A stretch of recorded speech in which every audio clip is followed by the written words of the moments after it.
show. This week in the show we're back at the Reball Training Center, and this week we're going to be utilizing it for what it really is, a training center. A lot of people consider that practice is, playing one-on-one, two-on-two, five-on-five, but that's not practice, that's scrimmage. Practice should be utilizing and training skills that you're going to need when you play. And yeah, practice isn't meant to be fun. It's meant to give you some fundamentals. So, let's do this. Now, I know I've said this over and over again, but it bears repeating over and over again, so guess what? You get to hear it again. Practice as you play. Make sure you have safety goggles on at all times. If you wear knee and elbow pads, pad up. Now, the reason is you might not be doing sliding and diving, but the gun and how you shoot kind of feels different when you're wearing elbow pads, so go ahead and throw them on. Plus, even more importantly, use one of these things. This is a chronograph. Make sure your paintball gun is shooting at legal speed, not above, not below. Now this is kind of important because if you're practicing at, 320 feet per second, target practicing, and then when you get to the field and you're only shooting 280, world of difference. Now I'll be the first to admit that practice is not cheap. I mean, you're going to be shooting a lot of paint when you're doing these things. That's where the reballs come in handy. Can we ditch the slate? Thank you. Now, a lot of the stuff we're going to be concentrating on today are those shooting skills, the basic shooting stuff that you're going to be doing when you're playing. Now, we're not going to get into like the teamwork skills or the one-on-one skills or the two-on-two skills.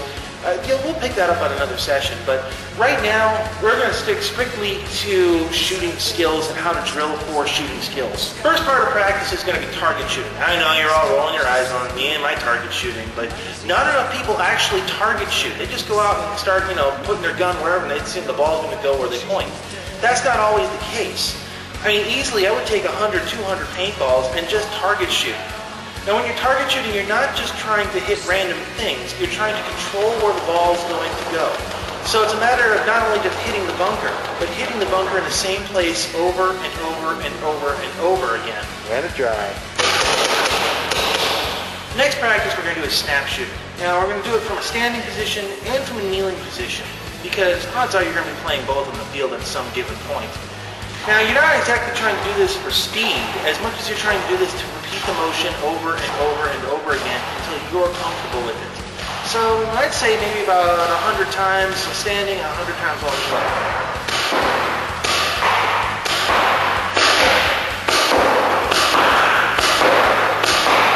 It's practice, it's not supposed to be completely fun, but you are going to learn something from it. This is not easy on the knees. And the next thing we're going to practice is the breakout. Literally the first 10 seconds of the game. Now, I'm not much of a back player, but that's what I'm going to work on today. And so what I'm going to do is I've got two targets that I'm going to be shooting at. One is the back corner, one is somebody trying to make it to the 50. Simultaneously, I'll be moving to my bunker in the back corner. Now, again, you're just practicing the first 10 seconds. It's a lot easier to get somebody else who's shooting at you, kind of give you an idea of what you're doing right and what you're doing wrong. But if you're kind of on your own, this is the best way to do it.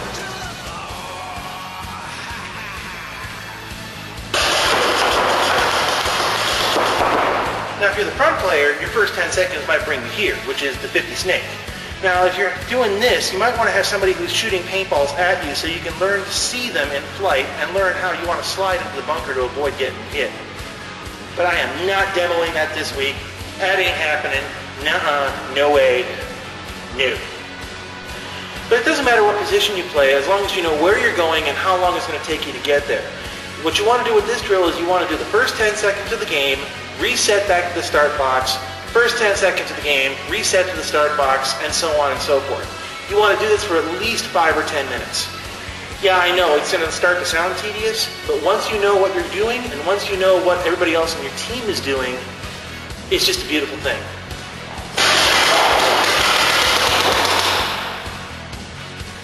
I suck at this. Now I've got a drill that's going to make every basketball player on the planet groan and beg for mercy. Now, we talked about doing the run and shoot a couple weeks ago, except now what we're going to do is we're going to turn it into a drill. The idea is that since we've got two nice hard targets along one line, we're going to run at one target, continually shooting at it. When I pass that target, turn around, come back at the first target.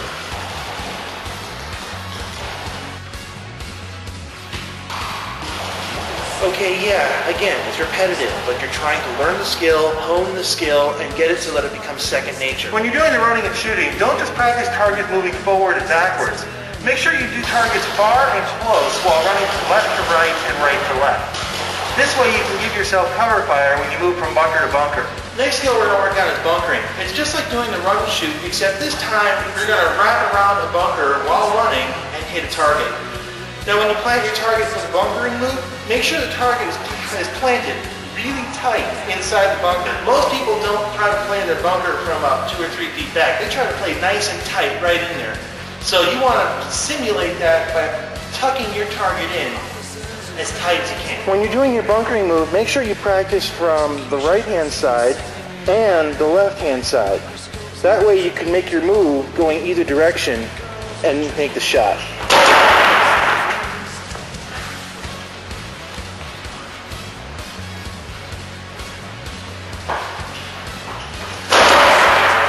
I'm so winded, it's not even funny. There's a lot of other things you can drill on as well, but a lot of them start becoming position specific.